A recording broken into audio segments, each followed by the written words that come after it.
Welcome to Between Two Speakers. I am Randy Ford. I'm a writer and storytelling strategist for First Story Strategies. And I'm Mariana Swallow. I go by Mare. I am a storyteller, but I'm also a public speaking coach and business and professional speaking instructor at Loyola University. And today we're going to talk about something that lots of people struggle with, myself included, but that's very important. And that's your bio, whether it's on your website, whether you use it as an introduction before you speak, or even at an event like a storytelling before you take the stage. And Randy and I have talked about this a lot. Randy actually, as part of his work, helps people write better bios. And if you want to check that out on his website, it is at firststorystrategies.com/your-bio. We'll put the link up again at the end of our talk. But Randy and I have been talking about this for a long time, right, Randy? And And it feels like a boring topic, but that is because they have become so boring. At some point, yes.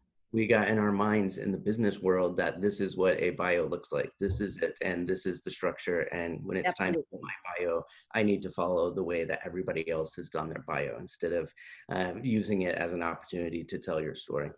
Yeah, and I love what you just said, the opportunity to tell your story, because that's what I get. There's two things that drive me crazy. Number one is the grocery list bio. So-and-so is a name of job. He did X, he did Y, he did Z, he did A, he did B, he did C.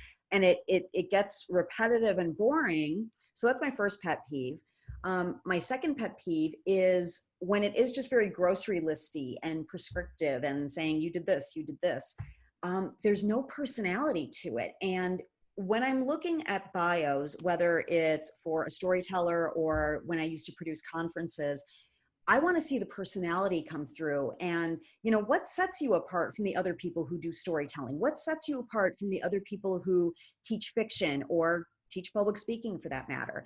And if I don't get a sense of what you're like or what you're like to work with, and it's just one of those grocery listy bios, I tend to pass.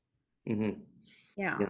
So that's what I've seen. That's what drives me nuts. What have you seen, and what suggestions do you have for how to make that better? I think what is, when you see that laundry list of stuff, I think sometimes that maybe your mom would love that. Your mom would love to see this reminder of which degrees she helped pay for and all of the jobs that you've had.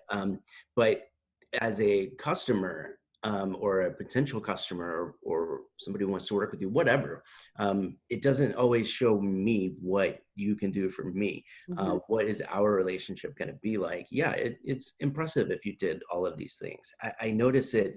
I did an event recently with Robin Robinson, who's a longtime anchor here in the Chicago area. Mm-hmm. And somebody introduced her, and she came up and she said, "Thank you for using the short version of my bio. Sometimes I have to stand here while people read all of it, and it sounds like I cannot hold a job." And it's because Right. she has had such a distinguished career. Right. But when it feels braggy about it, it is, she says it starts to kind of feel the opposite. Right. So, And you, can I interject? You pointed yeah. out something. She said, thanks for using the short version. Usually I just have to stand here.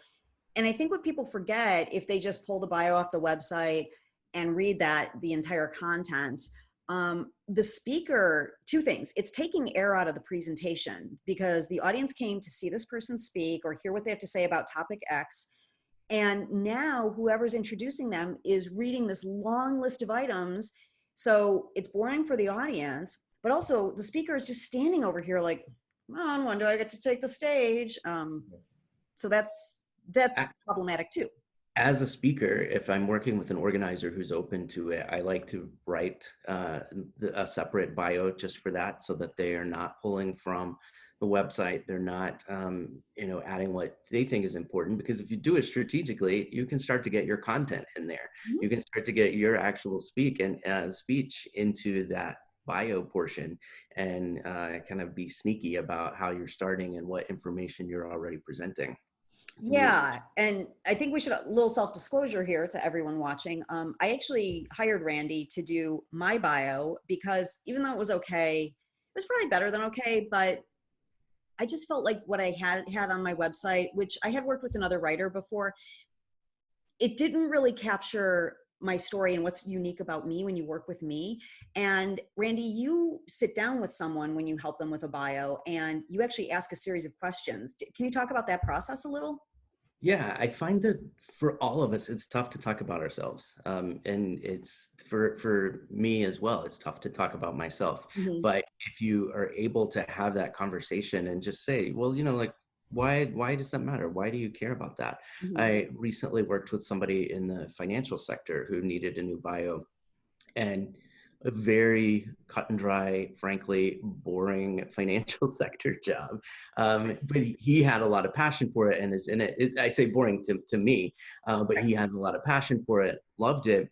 But the more we talked, he started telling me about all of these other adventures he's had and previous jobs that took him all around the world. Um, Hmm.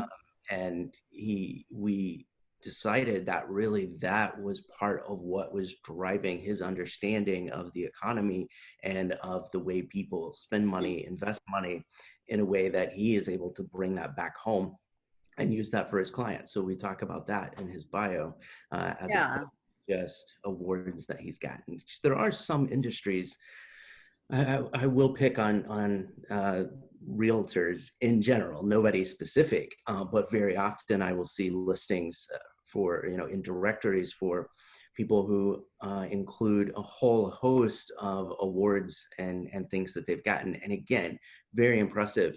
But Hmm. if I am looking to move into my dream home in 2020, it is not necessarily helpful for me to know that you sold the most units in your agency in 2017. Right. So updating that to get to what is, and I have to go through that to get to the parts that actually might resonate with me. So that's, a little frustrating. And I feel like we're just talking about the don'ts, Right. but So how about some do's? yeah, yeah, absolutely. So the do's are number one, yeah, keep it short. And sometimes you might look at that and feel like it should be longer because other people's are longer, but those other ones are not being read all the way through. Like you That really is so true. So true. you got to get to what's important and what people care about. That there's that great exercise that you do with people you work with, where you're like, okay, that you're telling me some information.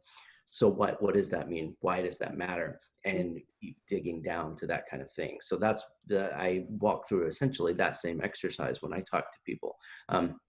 And I think that's really what matters. It really, the best do is to start by thinking, who is this for? Who is going to be reading or hearing this? And um, what does it mean to them, not to me? Hmm. Those are two really great points. Yeah, I completely agree because that's a good point to think about who's going to be reading this or where is it going, which is also why I think we touched on this before. If you are going to be speaking or presenting somewhere, there should be two versions of your bio, the full one that's on your website and then the short, like I think 3 to 5 sentences and not 3 to 5 run-on sentences that Right. you give to the organizer or whoever is introducing you. Yeah, Um, I've absolutely. already said it before, but yeah, waiting for a speaker or a storyteller to come out and the person is reading a list of credits. It's like, okay, it's great that you've performed at 16 different storytelling shows in Chicago. Yeah, clearly you're accomplished, but Yeah, but I'm here for one storytelling. exactly. I'm I'm here to here hear your story, not to hear your creds. here. Yeah. Right. I used to work for a member of Congress, great guy, and one of the things that was an issue was that our political staff had weighed in heavily on what should be included in the bio, Hmm. specifically to make sure that we were hitting on all of the issues that were most pressing.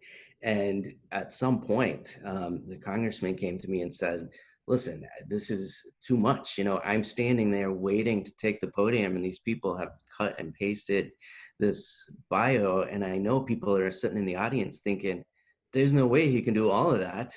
Right. If I want him to focus on what I want, and he's running around doing all of these things at once, I don't buy it. Hmm. Uh, so he felt similarly to how Robin Robinson did, that oversharing that information meant that it didn't really show that there were those specific things that he cared about and focused his attention on. Right. Yeah. Well, thanks for those tips, Randy. I hope the audience uses them. But for anyone who's listening, again, I've worked with Randy. I can vouch for him. If you are interested in having Randy help you with your bio, please check out his website, firststorystrategies.com/your-bio. And if you want to see an example of Randy's work, you can visit my website. You can go to marianaswallow.com/meet-me. This has Great. been great. Thanks for talking today, Randy. Yeah, I'm Randy Ford for Story Strategies. And I'm Mariana Swallow, M. Runge and Associates. Happy speaking. We'll see you next time. See you next time.